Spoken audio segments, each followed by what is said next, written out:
అవును సాకేత్, ఇది చాలా మంచి ఆలోచన. చాలా గ్రాండ్ గా జరిపిద్దాం. ఎందుకురా ఈ మహోత్సవాలు ఘనంగా జరుపుకోవటాలు? అలా అంటే వింటున్నానమ్మా. నువ్వేమైనా మామూలు మనిషివా? ది గ్రేట్ పిఠాపురం మంగమ్మ గారివి. అబ్బో, అవునమ్మమ్మ, జరిపించాల్సిందే. తాతయ్య మీరేమంటారు?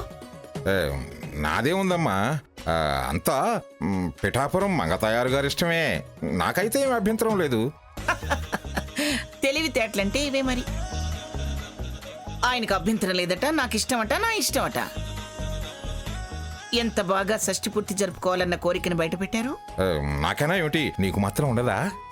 తాతయ్య గారు బయటపడ్డారు. మీరు కాదంటారా అమ్మమ్మ గారు? సరే అనండి.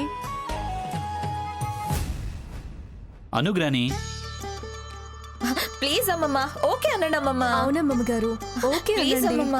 ప్లీజ్ ప్లీజ్ గ్రాని, నానమ్మ, ఒప్పుకో ప్లీజ్ గ్రాని. నానమ్మ, ఒప్పుకో తాతయ్య, నానమ్మ. మీరేనా చెప్పండి తాతయ్య. ప్లీజ్ అమ్మ, ప్లీజ్ ప్లీజ్ నానమ్మ. ఒప్పుకోండి అమ్మమ్మ. నానమ్మ, ఓకే, ఓకే. ప్లీజ్ మంగా, పిల్లలు అంతగా ఉబలాట పడుతున్నారు కదా, ఎందుకు కాదంటాం? ఒప్పుకో. సరే ఒప్పుకో నానమ్మ. సరే అనుగ్రాని. ప్లీజ్ నానమ్మ, ప్లీజ్ ప్లీజ్. అమ్మమ్మ. ఒప్పుకోండి అమ్మమ్మ. సరేలేరా, సరే. ఏయ్!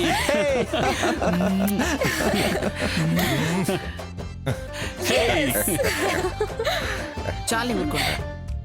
బెట్టు చేస్తుంది చూడు. అరే, నాదో చిన్న కోరిక. పెద్ద ఫంక్షన్ చేయాలని పిల్లలు అనుకుంటుంటే మీదేమిటి చిన్న కోరిక?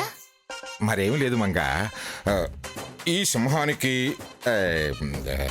అదే నీకు నాకు పెళ్లి జరిగింది సింహపురిలోనే కాబట్టి ఈ 60వ పెళ్లి వేడుకలు కూడా అక్కడే జరిగితే బాగుంటుందని నా ఉద్దేశం. ఓకే, అక్కడే జరిపిద్దాం. ఏం నానమ్మ, నువ్వేమంటావు?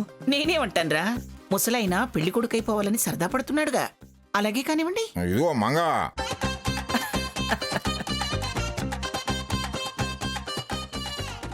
ఏమండి, ఈ కార్యక్రమానికి కూడా చెక్కు రాసివ్వండి.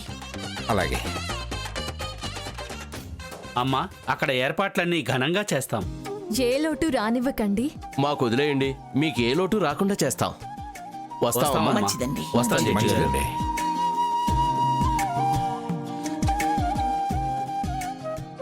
అమ్మమ్మ గారు, మీకు ముందుగా షష్ఠి పూర్తి శుభాకాంక్షలు. Happy marriage day in advance తాతయ్య. Happy marriage day in advance. Happy marriage day in advance. ఈ విషయం వెంటనే భాగీరథి గారికి చెప్పేయాలి. చెప్తా.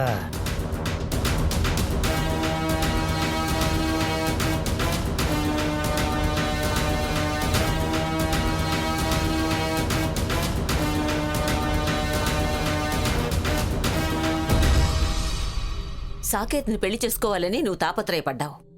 నీకు సాయం చేయాలని నేనారాటపడ్డాను. ఎన్ని ప్రయత్నాలు చేశాం. చివరికన్నీ బెడిసి కొట్టాయి. మనల్ని బయటికి తరిమేశారు. ఇప్పుడట ఆ మంగ పెళ్లి చేసుకుంటుందట. పెళ్లి చేసుకోవడం ఏంటి? 60వ పెళ్లి రోజట. షష్ఠి పూర్తి మహోత్సవం అట. అంటే మళ్ళీ యథాతథంగా పెళ్లి చేసుకుంటారు. అలాగా? ఎప్పుడేంటెప్పుడు? ఎల్లుండి. అది నెల్లూరులో.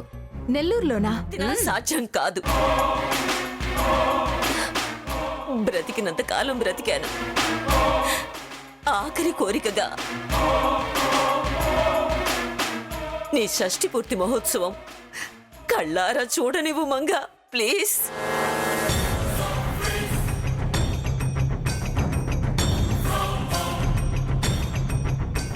అంత చూడాలనుంటే జనంతో పాటు నువ్వు చూడొచ్చు కదా.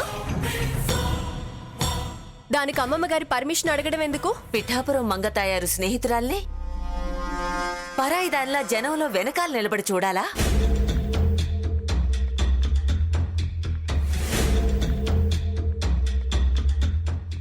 పైగా ముసల్దాన్ని జనంలో నిలబడలేను.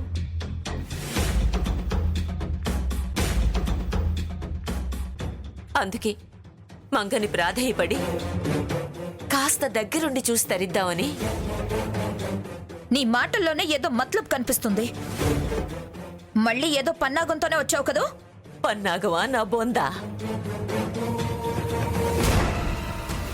నా మీదొట్టు. మనసులో మరో ఆలోచనే లేదు. మనస్ఫూర్తిగా తన షష్ఠి పూర్తి చూడాలనే వచ్చాను.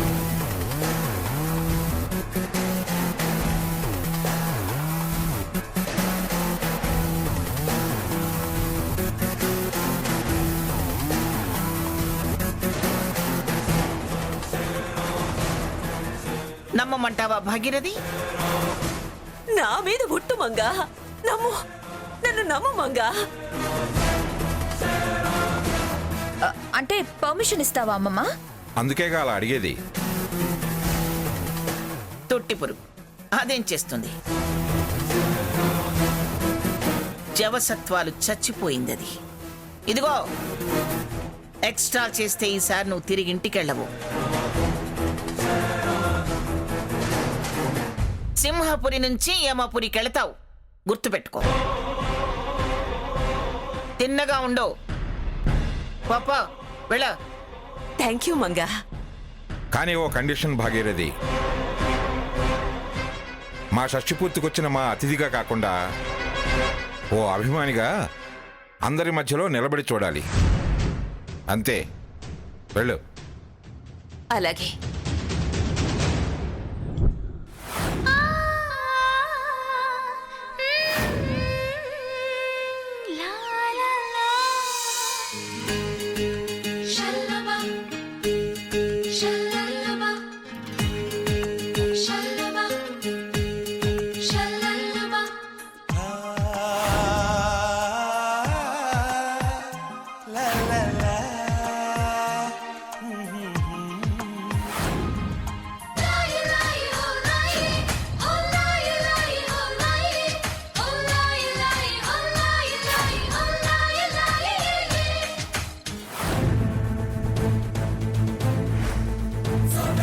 అధిపతికొచ్చి నీ పెళ్లి పెటాకులు చేసింది, నీ ఆశల మీద నీళ్లు చల్లింది. బండలైన బతుకెందుకే? అసలేం ఊహించుకున్నావు? ఏం జరిగింది? దాసీదాన్లా బతకడానికి నిర్ణయించుకున్నావా? దాసీదాన్లో బతకాల్సిన కర్మ నాకేం పట్టింది? మరి మహారాణిలా ఎలా బతుకుతావు? ఎవరి పెళ్లాలతో వాళ్ళు సెట్లే సుఖంగా సంతోషంగా సంసారాలు చేసుకుపోతుంటే నువ్వేం చేస్తావు? ఈ సమయంలో షష్ఠి పూర్తి మహోత్సవం అట. కాసేపట్లో మంగమ్మ గ్రూప్ మొత్తం ఇక్కడికి వస్తారు. నువ్వేం చేయగలవు? అమ్మమ్మ, నన్ను మంగమ్మ గారు దత్తత తీసుకున్న విషయం మర్చిపోయావా?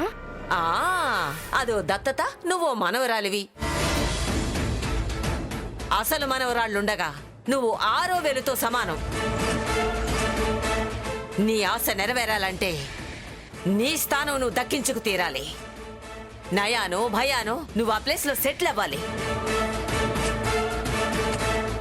ఈ ముసలాల పెళ్లి చూసి మురిసిపోతూ కూర్చుంటే నీ కోరిక తీరదు. చూడు, ఆ షష్ఠి పూర్తి వేదికే నీ కళ్యాణ వేదికగా మారాలి. ఏదో అదృష్టం బాగుండి జైలు పాలు కాకుండా ఉన్నాం. ఇప్పుడు తొందరపడి పిచ్చి వేషాలు వేస్తే, కళ్యాణం అని కాని పని ఏదైనా చేస్తే ఈ మాత్రం స్థానం కూడా లేకుండా పోతుందమ్మమ్మా. హంస, ఈ స్థానం చాలనుకుంటే పడుండు. జన్మలో సాకేత్కు పెళ్ళానివి కాలేవు.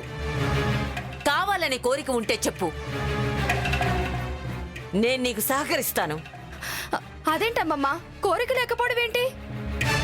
అది నెరవేర్చుకోవడానికేగా నేనుంది. అయితే